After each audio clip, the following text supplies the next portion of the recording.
चलिए दोस्तों, आज हम लोग स्टार्ट करते हैं पॉलिटिकल साइंस का चैप्टर 7। चैप्टर का नाम है पर्यावरण तथा प्राकृतिक संसाधन।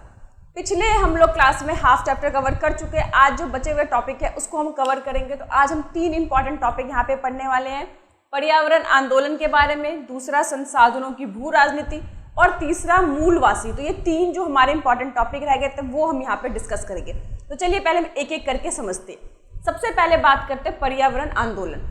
तो पिछली क्लासेस में हमने जितनी भी बात की, हमने देखा कि किस तरह से जो सरकार है वो अंतर्राष्ट्रीय स्तर पे पर्यावरण को बचाने के लिए एक साथ आई है, एक साथ मिलकर काम कर रही है। लेकिन आप जानते हैं कि पर्यावरण को बचाने के लिए जो आंदोलन सबसे पहले जो स्टार्ट किया गया था, सोशल वर्कर, सामाजिक कार्यकर्ता, क्योंकि सबसे पहले उन्होंने ही इस तरफ जागरूकता दिखाई थी, उनके द्वारा ये आंदोलन स्टार्ट किया गया था। फिर धीरे धीरे बहुत सारे जो देश की सरकार है वो सामने आई और फिर ये धीरे धीरे एक तरह से राजनीतिक रूप बन गया। तो बहुत सारे जो कार्यकर्ता है वो अंतर्राष्ट्रीय लेवल पे सक्रिय हैं, अंतर्राष्ट्रीय लेवल पे काम कर रहे हैं। लेकिन बहुत सारे जो लोकल लेवल पे जो बहुत सारे एनजीओज है, बहुत सारे सोशल वर्कर है जो पूरे विश्व के कोने कोने में इस तरह से काम कर रहे हैं। और उन्होंने ही हमें एक ऐसा सोच प्रदान की, एक ऐसी दृष्टि दी है ताकि जो भी समुदाय है, जो कलेक्टिव है या एक व्यक्तिगत रूप में हमें प्रकृति को बचाने के लिए क्या कदम भविष्य में करने चाहिए, क्या क्या स्टेप उठाने चाहिए और क्या क्या हमें नहीं करना चाहिए, ये सब हमें इन्हीं आंदोलन के माध्यम से पता चला है। आज के टाइम में हम बात करें तो जितने भी आंदोलन है, सबसे ज़्यादा शक्तिशाली जो आंदोलन है वो क्या है, पर्यावरण आंदोलन है। कि किस तरह से पर्यावरण को पिछले कितने बड़े लंबे समय तक पर्यावरण को बहुत ज़्यादा नुकसान पहुँचाया गया है, लेकिन पिछले 3 दशकों में पर्यावरण के प्रति काफ़ी सजगता बढ़ी है, काफ़ी जो जागरूकता बढ़ी है। तो अब हम यहाँ पे पढ़ेंगे किस तरह से पर्यावरण को बचाने के लिए देश भर में तरह तरह के आंदोलन चले। तो सबसे पहले हम बात करते हैं, आपको पता है कि पूरे विश्व भर में पर्यावरण को बचाने के लिए, वन को बचाने के लिए बहुत देश में अलग अलग जगह पे अलग अलग तरह के आंदोलन चले। जैसे दक्षिणी बात करें हम, दक्षिणी जितने भी गोलार्ध में देश आते हैं, मैक्सिको, चिले, ब्राज़ील, इन सभी देशों में जो वन आंदोलन का काफ़ी दबाव है, इंक्लूडिंग भारत की बात भी करें तो। लेकिन इसके बावजूद जो तीसरी दुनिया के देशों में जो वनों की कटाई है वो बहुत ही खतरनाक गति से आगे बढ़ रही है। बड़ी मात्रा में वनों का अंधाधुंध जो कटाई है अभी भी चल रहा है। तो ये कहीं ना कहीं दिखाता है कि इतनी सारी जागरूकता होने के बावजूद, इतने बड़े बड़े आंदोलन चलने के बावजूद पेड़ों की जो अंधाधुंध कटाई है उसमें किसी तरह की गिरावट नहीं दिख रही है। और लोगों को अभी तक समझ में नहीं आया कि अगर इसी तरह से अपने पर्यावरण को नुकसान पहुंचाते रहेंगे तो आने वाले जो भविष्य है उनके लिए बहुत ज़्यादा खतरनाक स्थिति उत्पन्न हो जाएगी। तो इन्हीं सब चीज़ों को सचेत कराने के लिए, भविष्य में जो आने वाली समस्या है उनसे अवगत कराने के लिए इस तरह के आंदोलन चले। दूसरा हम बात करें तो खनिज उद्योग। हम सभी जानते हैं कि सबसे पहले जो पृथ्वी पर मौजूद जितने भी ताकतवर उद्योग हैं उनमें से जो खनिज उद्योग है सबसे अधिक ताकतवर है। खनिज उद्योग जो प्रकृति में जो धरती के नीचे संसाधन मिले हुए हैं उनको ज़मीन से नीचे निकालने का काम करते हैं। और इसके लिए बहुत ज़्यादा क्या होती है, केमिकल्स की ज़रूरत होती है। और ये केमिकल क्या करते हैं, वहाँ के जो भूमि है, वहाँ के जो पानी है, उन सभी को क्या करते हैं, नुकसान पहुँचाते हैं, गंदा कर देते हैं, जिसके कारण वहाँ के जो वनस्पति होते हैं उनको बहुत नुकसान होता है। और उनके जो वहाँ के जो लोकल लोग होते हैं, जो स्थानीय निवासी होते हैं, उनको वहाँ से विस्थापित कर दिया जाता है, जिसके कारण लगातार काफ़ी टाइम से खनिज उद्योग के प्रति जो आंदोलन है उसके विरोध में आंदोलन चलते आ रहे हैं। अगर हम एक उदाहरण की बात करें तो आप सभी को पता है जो फिलीपींस में इसी प्रकार के एक आंदोलन स्टार्ट हुए थे, जो किसी एक साथ बहुत सारे जो समाजसेवी हैं, कार्यकर्ता है, बहुत सारे ऑर्गेनाइजेशन ने मिलकर एक साथ अपनी आवाज़ बुलंद की थी। और ये जो विरोध था बेसिकली आपको समझना पड़ेगा किसके लिए था, कि ऑस्ट्रेलिया की एक MNC कंपनी जिसका नाम था वेस्टर्न माइनिंग कॉर्पोरेशन, उसके विरोध के लिए आंदोलन चलाया था। ये विरोध इतना ज़्यादा बढ़ गया था कि ना केवल फिलीपींस में लोगों के द्वारा चलाया गया था, बल्कि ऑस्ट्रेलिया जिसके खुद की इतनी बड़ी कंपनी थी उस देश में भी उसके लोगों ने भी इसके खिलाफ आवाज़ उठाया था। तो ये जो विश्व में लगातार खनिज जो है वो बहुत इंपॉर्टेंट हमको पता है, लेकिन धरती से निकालने के लिए जिस तरह से इतना ज़्यादा केमिकल यूज़ किया जाता है उसके से जो हानिकारक प्रभाव है आसपास के लोगों को बहुत बुरा झेलना पड़ता है। और काफ़ी टाइम से इसके विरोध में भी आंदोलन विश्व भर में चलाए जा रहे हैं। तीसरा अगर हम बात करें जो आंदोलन की पर्यावरण की, तो सबसे इम्पॉर्टेंट है बांध विरोधी आंदोलन। आपने देखा है कि जो बांध है, हम जिसको कहते हैं कि मल्टीपर्पज़ प्रोजेक्ट, कि बांध बनाने से एक साथ मल्टीपल जो भी ऑब्जेक्टिव होते हैं, उद्देश्य परियोजना जिन्हें कहा जाता है, कि एक साथ बहुत सारी जो योजना है उसको संपन्न कर देती है। सिंचाई के लिए पानी मिल जाता है, बिजली मिल जाता है। तो ये सब कारण बांध बनाने की जो एक होड़ है सभी देशों में लग गई है। सबसे पहले 1980 के मध्य में बांध विरोधी आंदोलन स्टार्ट हुआ था। ऑस्ट्रेलिया के जो फ्रैंकलिन नदी है उस पर बांध बनाने के खिलाफ स्टार्ट हुआ था। उसके बाद आपने देखा कि किस तरह से भारत के अंदर, चाइना के अंदर लगातार जो बांध है उसमें बनाने की कंपटीशन बढ़ती जा रही है। और इसी तरह से भारत में भी बांध के खिलाफ काफ़ी आंदोलन चला। लेकिन सबसे इम्पॉर्टेंट जो है नर्मदा बचाओ आंदोलन, ये आप लोगों को याद भी होगा क्योंकि एक ऐसा आंदोलन था जिसमें सोसाइटी के बहुत ज़्यादा रिस्पेक्टेबल लोग, बहुत सारे सेलिब्रिटीज़, बहुत सारे सोशल वर्कर, जिसमें सबसे पहले मेधा पाटेकर जो मेन इन्होंने लीड किया था इस आंदोलन को। उसके बाद जो हमारे फेमस एक्टर हैं आमिर खान, वो भी इस आंदोलन से जुड़े थे। तो इसी कारण ये जो आंदोलन है काफ़ी बड़ा हो गया था, क्योंकि इन लोगों का कहना है, सोशल वर्कर का कहना है कि जब किसी भी नदी पे बांध बनाया जाता है तो वहाँ पर रहने वाले जो जीव होते हैं, जंतु होते हैं, उनके लाइफ को बहुत नुकसान होता है। साथ ही साथ बांध बनाने के कारण वहाँ के जो स्थानीय निवासी हैं उनको वहाँ से विस्थापित कर दिया जाता है। जो इतने सालों से वहाँ पर रह रहे, सडनली उनको वहाँ से हटा दिया जाता है। बड़ी मात्रा में वनों को नुकसान होता है, जिस कारण से लगातार बांध के खिलाफ आंदोलन विश्व भर में चल रही है। तो ये आपको 3 बेसिकली पर्यावरण आंदोलन याद रखना। एक तो वन को बचाने के लिए से भारत में भी आपको पता है चिपको आंदोलन स्टार्ट हुआ था कि जब भी कोई भी पेड़ काटने के लिए आते थे तो वहाँ के जो लोकल लोग होते थे पेड़ों से चिपक जाते थे और ये कहते थे कि पेड़ को नहीं काटने देंगे। हमारे भारत में वन महोत्सव स्कूलों के अंदर, कॉलेजेस के अंदर, गवर्नमेंट ऑफिस में सेलिब्रेट किया जाता है, वन के प्रति लोगों को अवेयर किया जाता है। तो पूरे विश्व भर में इस तरह के आंदोलन चल रहे हैं पर्यावरण को बचाने के लिए। तो सबसे पहले वन आंदोलन हमने देखा, दूसरा हमने देखा खनिज उद्योग के विरोध आंदोलन चला रहे हैं, तीसरा बांध विरोधी आंदोलन। तो ये 3 पर्यावरण के बचाने के लिए जो आंदोलन है वो इम्पॉर्टेंट है। नेक्स्ट हमारा टॉपिक आता है संसाधनों की भू राजनीति। देखिए ये भी टॉपिक बहुत इम्पॉर्टेंट है, क्योंकि ये कोई आज की बात नहीं है, ये बहुत टाइम से चलता आ रहा है कि आप लोगों ने देखा किस तरह से यूरोप के देशों ने, पूरे विश्व के जितने भी गरीब देश थे, विकासशील देश थे, इन देशों ने उनको उपनिवेश बनाया, उनको गुलाम बनाया, उनके देश में जाकर उन्हें राज किया। तो ये आखिर क्यों किया? इसके रीज़न था संसाधन। क्योंकि आपको पता है दक्षिण पश्चिम एशिया हो गए, खाड़ी देश हो गए, इन देशों में बड़ी मात्रा में, या खाड़ी देशों में स्पेशली तेल है, आपने देखा है, पेट्रोल है, और जो दक्षिण पश्चिम एशिया वहाँ पे जो खनिज संसाधन के कारण ये बड़ी मात्रा में उन देशों में जाकर क्या करते थे, उनको ना गुलाम बनाते थे, उन पर कब्जा कर लेते ताकि उनके संसाधनों को वो अपने विकास के लिए यूज़ कर सके। वही चीज़ उन्होंने, जितने भी पश्चिमी देश थे, वेस्टर्न कंट्री, उन्होंने भी अपनाया।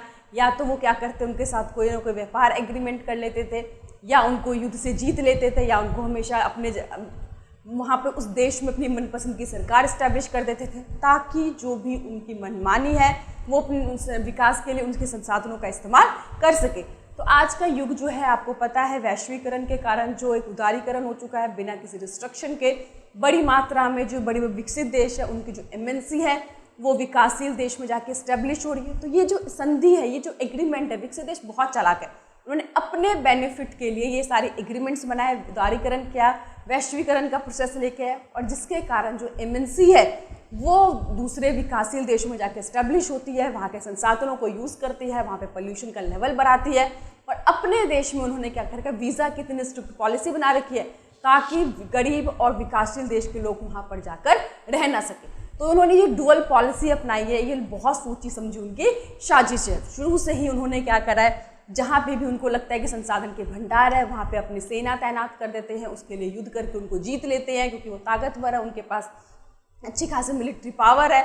या वो क्या करते हैं कि उस देश को अपना गुलाम बना लेते हैं, या बेसिकली आपने ये भी देखा होगा कि वो लोग क्या करते हैं, दूसरे देशों पे कब्जा करने के लिए उनके साथ कोई ना कोई व्यापारिक संबंध बना लेते हैं ताकि उनके संसाधनों को अपने विकास के लिए इस्तेमाल करते रहे। और कई बार तो उन्होंने उस देश में अपनी जो पसंद की सरकार है, यानी कि जो सरकार उनके हिसाब से चले, जो उनको पूरा सपोर्ट करे, उनको सहयोग करे, इस तरह की सरकार की वो बहाली भी कर देती है। तो ये सब चीज़ें आपने देखा कि बहुत सालों से ये सब जो है विश्व की राजनीति में चलता आ रहा है। तनाव, संघर्ष, संसाधनों की लड़ाई, ये कोई नई चीज़ नहीं है, हमेशा पावर के लिए पूरे देश में इस तरह की लड़ाई, संघर्ष, विवाद चलते रहे हैं।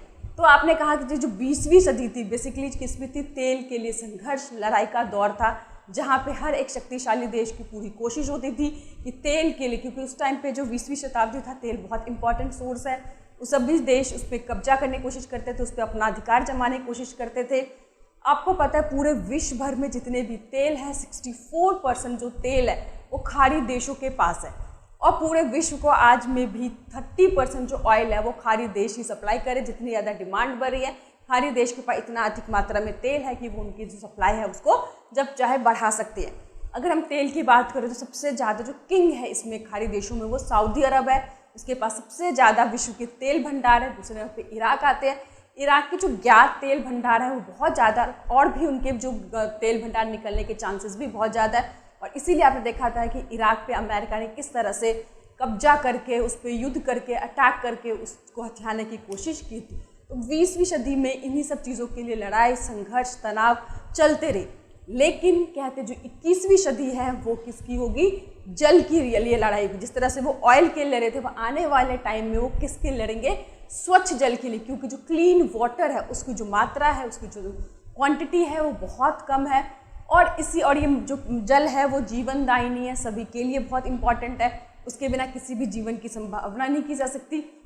इसी कारण से अभी पीछे हमने देखे भी है किस तरह से बहुत सारे ऐसे नदी का जल है जो बहुत सारे देश क्या करते हैं, साझा करते हैं, शेयर करते हैं, और इन्हीं शेयरिंग में वो आपस में कई बार संघर्ष भी करते हैं, हिंसा भी होती है, लड़ाई झगड़े भी होते हैं। अभी आपने पीछे देखा था कि किस तरह से, जैसे फॉर एग्जाम्पल है, मान लीजिए एक नदी जहाँ से उद्गम हो रही है, उद्गम मतलब जहाँ से पानी निकल रहा है, वहाँ के देश क्या करते हैं, उसके आसपास के जो देश होते हैं वो क्या करते हैं कि वहाँ पे डैम बना लेते हैं, बांध बना लेते हैं, सिंचाई के लिए उनको पानी मिल जाता है, बिजली यूज हो जाता है, और होता परिणाम क्या है कि उसी पानी जो दूर देश, मतलब यही जो पानी का रास्ता दूसरे देशों के लिए जा रहा है, तो जो दूर बैठे हुए देश हैं वो इसका हमेशा से विरोध करते हैं, क्योंकि इस तरह के बांध बनाने से या तो वहाँ पे पानी की जो मात्रा है उनके पास कम जाएगी, या जो भी पानी उनको मिलेगा, पानी की जो क्वालिटी है वो क्या हो जाएगी, गिर जाएगी, और इसीलिए ये देश आपस में लड़ते भी रहते हैं। आपने इसका बहुत बड़ा एग्जाम्पल देखा होगा कि 1950 और 60 के बीच में किस तरह से इजराइल, सीरिया और जॉर्डन पानी के लिए आपस में लड़ते थे। जॉर्डन और यारमुक नदी को अपने अपने हिसाब से उन्होंने मोड़ने की कोशिश भी की थी, और इसीलिए तीनों देशों के बीच में कितना ज़्यादा तनाव, संघर्ष का देखा गया। फिलहाल अभी बात करें तो अभी आपने देखा किस तरह से जो फरात नदी पे जो बांध बनाने के लिए इराक, सीरिया, ये लोग टर्की, ये लोग आपस में लड़ रहे हैं, और ऐसा लड़ रहा है कि संघर्ष करते रहते हैं, कि युद्ध होता रहता है। तो आगे आने वाले टाइम में अगर कहते हैं अगर तीसरा विश्व युद्ध हुआ और बड़े लेवल पे अगर संघर्ष हुआ, हिंसा हुई, तो उसकी जो वजह होगी वो साफ़ पानी होगा, क्योंकि साफ़ पानी की जो अवेलेबिलिटी है वो बहुत कम है, बहुत, और जो कॉमन पानी जो नदियों के द्वारा जाता है, जिसके कारण देश आपस में लड़ते रहते हैं। तो ये से कहते हैं 21वीं सदी को जल युद्ध का कारण माना जाता है। तो कहते हैं अगर कभी लड़ाई होगी तो मेन जो जड़ होगी लड़ाई की वो साफ पानी के लिए ही लड़ाई होगी। तो ये आपको पूरे भूगर्भीय संसाधनों की भू राजनीति प्राचीन काल से ही चलता आ रहा है, आज भी इसके लिए संघर्ष, लड़ाई, हिंसा विश्व में देखने को मिल रही है। अब हमारा नेक्स्ट और लास्ट टॉपिक है मूलवासी। तो ये ध्यान रखना है आपको कि मूलवासी की जो पहली सर्वप्रथम परिभाषा जो दी थी वो यूएन ने दी थी 1982 में, और इन्होंने इनकी परिभाषा क्या दी थी मूलवासी की, ये आपको समझना है। उन्होंने कहा था ये ऐसे लोगों की वंशज है जो किसी मौजूदा देश में बहुत दिनों से रहते आ रहे हैं, और बाद में विश्व के दूसरे कोने से दूसरे जाति के लोग उस देश में आए, उनको अपने अधीन कर लिया, गुलाम बना लिया, और उन पे अपनी जो भी संस्कृति है, सभ्यता है, उन पे थोप दी। तो उन्हीं को क्या कहा गया, बेसिकली मूलवासी वहाँ पे कहा गया। और ये मूलवासी आज भी उनकी सभ्यता, संस्कृति, उनके हिसाब से रहने के बजाय जो अपनी ओरिजिन सभ्यता, संस्कृति उसको फॉलो करना, उसके हिसाब से जीना ज़्यादा ये पसंद करते हैं। अब हम बात करते हैं कि देखिए ये जो आदिवासी है कोई आज नहीं, जो मूलवासी है जिन्हें आदिवासी या भारत में अनुसूचित जाति के नाम से भी जाना जाता है, ये विश्व भर में सबसे ज़्यादा जो उपेक्षा हुई है, जो साइडलाइन किया गया है, जिसको इग्नोर किया गया है, विकास का सही हिस्सा जो नहीं मिल पाया वो इन्हीं कम्युनिटी को, लोगों को मिल गया है। और ये विश्व भर में इनकी एक बहुत बड़ी जनसंख्या की बात करें तो विश्व भर में लगभग 30 करोड़ बहुत बड़ी जनसंख्या होती है, इतनी आदिवासियों की है। ये अलग अलग हिस्से में अलग अलग नाम से इनको जाना जाता है, जैसे कि फिलीपींस के कोर्डिलेरा क्षेत्र में 20 लाख आदिवासी है। अगर हम बात करें चिले के जो मापुशे नामक मूलवासी की 10 लाख है। बांग्लादेश के चट्टगांव के पर्वतीय क्षेत्र में 6 लाख मूलवासी है। उत्तरी अमेरिका में 3.5 लाख है। पनामा नहर के पूरब में कूना नामक उनके आदिवासी है। जिनकी जो संख्या है 50,000 है, उत्तरी सोवियत में 10 लाख है। तो यानी कि पूरे विश्व भर में ये अलग अलग हिस्से में अलग अलग नाम से इन्हें आदिवासियों को जाना जाता है। भारत के अंदर इन्हें बेसिकली क्या कहा जाता है, अनुसूचित जनजाति या आदिवासी के नाम से जानते हैं।